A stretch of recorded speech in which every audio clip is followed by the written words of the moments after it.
18 வருஷம் போராடி கொண்டே இருக்கிறேன் என் தாமரை சகோதரி அவர்களே. ஒவ்வொரு நாளும் பௌத்தனுடைய 10 நிமிடம் உன் மரணத்தை பற்றி நீ தியானி அப்படின்றாங்க. என் மரணத்தை பற்றி தியானித்துக் கொண்டே இருக்கிறேன். வெற்றி என் தலைமையில் இருந்தா இந்நேரம் நான் பெரிய பெரிய ஆளுக்கெல்லாம் படம் பண்ணியிருக்கணும். அதனால மன்னிப்பு கேட்டுக்கிறேன். ரெண்டாவது, எனக்கு ரொம்ப பிடிச்ச மிகச்சிறந்த ஆளுமை லெனின் பாரதி. அவன் என்னை விமர்சிச்சிருந்தான். அது தத்துவ ரீதியான விமர்சனம். அவனுக்கும் என்னுடைய ஆழ்ந்த வருத்தத்தை மன்னிப்பையும் சொல்கிறேன். அதுக்கப்புறம் ஒரு ஆக்டர், அவர் பேர் வெட்டி, அவர் பேர் அருள்தாஸ். அவர் ரொம்ப எனக்கு பிடிக்கும். அவர் மூஞ்சியை பார்க்கும்போது ஒரு பழைய தமிழ் உள்ள இருக்கும், ரொம்ப கருணை இருக்கும் ஒரு முகத்தில். அவர் கூட ரொம்ப நாள் ஒர்க் பண்ண நினைச்சேன். அவர் ஒரு 3 நாள் ரொம்ப கஷ்டப்பட்டு பெரிய பிரபலமாகவே ஆயிட்டார், என்னை திட்டி ஆக்சுவலி. அவருக்கு என் மன்னிப்பை தெரிவித்துக் கொள்கிறேன். அதுக்கப்புறம் சசி அண்ணா என்னை கூப்பிட்டு நேற்று நைட் இரவு கூப்பிட்டாரு. உன்னை ஏன்டா நான் அடக்கலன்னு சொன்னார். அந்த அன்புக்கு நன்றி. அவரை மன்னிப்பு கேட்கிறேன். லட்சுமி ராமகிருஷ்ணன் என்ற ஒரு 3 நாளாக பேசிட்டே இருக்காங்க, நான் பேசவே இல்லை. எனக்கு என்ன பேசுவாங்கன்னு தெரியும், என் தாய் போல. அவங்களுக்கும் நான் மன்னிப்பு கேட்கிறேன். மிகச்சிறந்த படத்தை கொடுத்து என் தந்தை போல இங்கே கொண்டிருக்கும் திரு தானு அவர்கள் அந்த படத்தை எடுத்துருக்கும் போது இந்த மாதிரி ஒரு கான்ட்ரவர்சி பண்ணும்போது ஒரு ப்ரொடியூசர் அவருக்கு பாதிக்கும். முதல்ல அவருக்கு நான் என்னுடைய வருத்தத்தையும் மன்னிப்பையும் நான் கேட்டுக்கிறேன். என் மேல செருப்பு எரியணும்னு சொன்ன ஒரு நண்பர், அவர் தயவுசெய்து 2 செருப்பாருங்க, அது 8ஆம் நம்பர் எறிங்க, என் காலுக்கு அதான் சைஸ். அவருக்கும் என்னுடைய வருத்தத்தையும் என்னுடைய மன்னிப்பையும் நான் கேட்கிறேன். இன்னொரு மனிதர் 18 வருஷமா என்னை திட்டிக்கிட்டே இருக்காரு. இன்னும் நான் 10 வருஷம் படம் பண்ணா இன்னும் திட்டுவாரு. அவருக்கும் என்னை மன்னிப்பை நான் கேட்டுக்கிறேன்.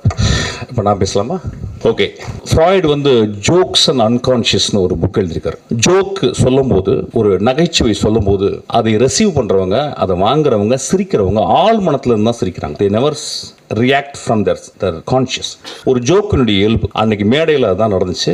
நான் அதாவது அமீரிடம் அதுக்கப்புறம் வெற்றி மாறன் மன்னிப்பு கேட்குறேன். நிறைய பேர் அவங்க 2 பேரையும் திட்டினாங்க. அதாவது முகம் சுளிக்கிற மாதிரி பேசுறதுக்கு அவங்க சிரிச்சாங்கன்னு சொல்லிட்டு, அவங்க சிரிச்சதை விட மேலே இருந்த எல்லாரும் கீழே அந்த பத்திரிக்கையாலும் விழுந்து சிரிச்சாங்க. அது அந்த வீடியோவில் இருக்குது, அதை நீங்கள் பார்க்கணும். ஒரு ஜோக்காக தான் நான் மீன் பண்ணேன். ஆக்சுவலாக 2-3 வார்த்தைகள் மேலே போயிடுச்சு. அது அப்படி தான் சில நேரங்களில் அது மனதிலிருந்து பேசும்போது அப்படி ஆயிடுச்சு. அதுக்காக நான் மன்னிப்பு கேட்டுக்கிறேன். ஆனால் joke is meant to be a joke.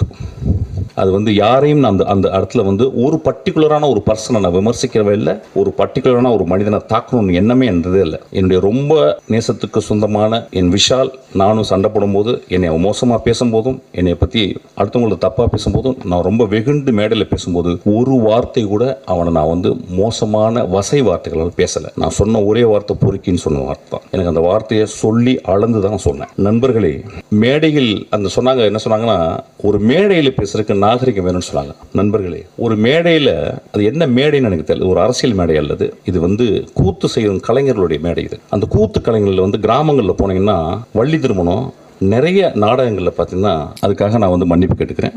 ஆனால் joke is meant to be a joke.